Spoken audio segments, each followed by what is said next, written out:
ఏపీలో మంత్రివర్గ శాఖలపై ఉత్కంఠ నెలకొంది. ఏ శాఖ ఎవరికి దక్కుతుందోనని మంత్రులు ఉత్కంఠతో ఎదురుచూస్తున్నారు. పవన్ కళ్యాణ్ కు డిప్యూటీ సీఎంతో పాటు పలు కీలక శాఖలు కేటాయించే అవకాశం ఉంది.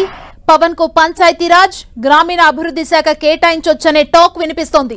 బలహీన వర్గాలకు హోంశాఖ, పయ్యావుల కేశవ్కు ఆర్థిక శాఖ ఇవ్వొచ్చనే ప్రచారం జరుగుతోంది. అచ్చెన్నాయుడు, పయ్యావుల, ఆనం ఫరూక్, నాదెండ్ల మనోహర్, కొల్లు రవీంద్ర, సత్యకుమార్లకు కూడా కీలక శాఖలు దక్కుతాయంటూ ప్రచారం జరుగుతోంది. అయితే ఎవరూ ఊహించని విధంగా శాఖల కేటాయింపు ఉంటుందని టీడీపీ వర్గాలు చెబుతున్నాయి.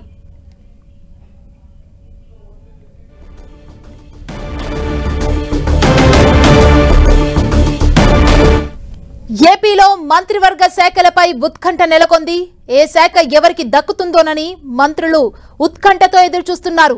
పవన్ కళ్యాణ్ కు డిప్యూటీ సీఎంతో పాటు పలు కీలక శాఖలు కేటాయించే అవకాశం ఉంది. పవన్ కు పంచాయతీరాజ్, గ్రామీణ అభివృద్ధి శాఖ కేటాయించవచ్చనే టాక్ వినిపిస్తోంది. బలహీన వర్గాలకు హోంశాఖ, పయ్యావుల కేశవ్ కు ఆర్థిక శాఖ ఇవ్వొచ్చనే ప్రచారం జరుగుతోంది. అచ్చెన్నాయుడు, పయ్యావుల, ఆనం ఫరూక్, నాదెండ్ల మనోహర్, కొల్లు రవీంద్ర, సత్యకుమార్లకు కూడా కీలక శాఖలు దక్కుతాయంటూ ప్రచారం జరుగుతోంది. అయితే ఎవరూ ఊహించని విధంగా శాఖల కేటాయింపు ఉంటుందని టీడీపీ వర్గాలు చెబుతున్నాయి.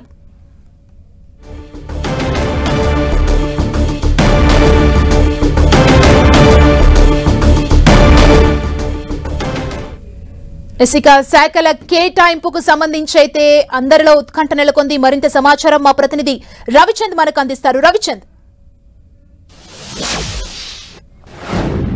సుమా, శాఖల కేటాయింపై ఉత్కంఠ అయితే కొనసాగుతుంది. నిన్న ఉదయం మంత్రులంతా కూడా ప్రమాణ స్వీకారం చేశారు. అప్పటి నుంచి కూడా నిన్న సాయంత్రానికి శాఖలో వస్తాయనుకున్నప్పుడు కూడా ఇప్పటి వరకు కూడా శాఖలో డిక్లేర్ అయితే చేయలేదు. అయితే ఇప్పుడే చంద్రబాబు నివాసానికి చేరుతున్నారు. తిరుపతి అనంతరం విజయవాడ కనకదుర్గమ్మ టెంపుల్ దర్శించుకొని ఆయన నివాసానికి చేరుతున్నారు.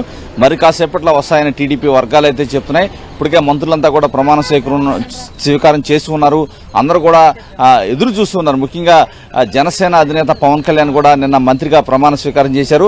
అయితే ఆయనకి డిప్యూటీ సీఎం ఖాయంగా కనిపిస్తుంది. దాంతోపాటు గ్రామీణాభివృద్ధి, పంచాయతీరాజ్ శాఖలు పవన్ కళ్యాణ్కి కేటాయిస్తారని ఒక ప్రచారం అయితే జరుగుతుంది. అదేవిధంగా జనసేన సంబంధించిన కీలక నేత నాదెండ్ల మనోహర్ కూడా మంత్రిగా ప్రమాణ స్వీకారం చేశారు.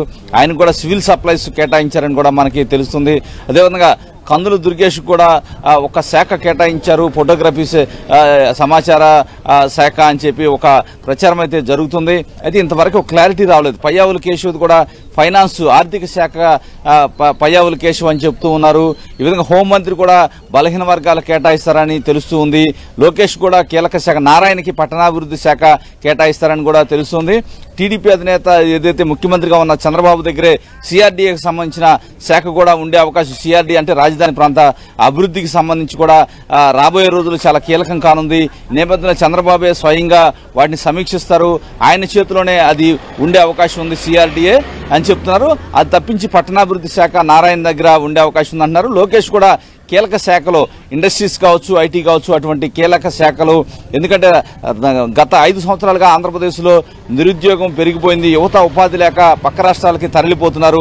ఈ నేపథ్యంలో నారా లోకేష్ దాన్ని ఛాలెంజ్గా తీసుకోబోతున్నారు అని టీడీపీ వర్గాలు అయితే చెప్పినాయి. ఈ నేపథ్యంలో పరిశ్రమలు కావచ్చు, ఐటీ తదితర శాఖలో నారా లోకేష్ తీసుకునే అవకాశం ఉంది. మొత్తానికి సీనియర్ నేతలంతా కూడా ఎదురు చూస్తున్నారు. ఏదైతే మంత్రివర్గంలో స్థానం ఎలా అయితే కొంత జూనియర్స్కి కావచ్చు, కొంత కీలకంగా అనూహ్యమైన నిర్ణయాలు తీసుకున్నారు. అదేవిధంగా శాఖల కేటాయింపులో కూడా అనూహ్యమైన నిర్ణయాలు ఉండే అవకాశం ఉంది. కొంతమంది కీలక శాఖలు దక్కుతాయని కూడా చెప్తూ ఉన్నారు. టీడీపీ వర్గాలు కూడా చెప్తున్నారు. ఏదేమైనా మరి కాసేపట్లో శాఖల కేటాయింపు సంబంధించి అధికారిక ఉత్తర్వులు వెలువడే అవకాశం ఉంది. థాంక్యూ రవిచంద్.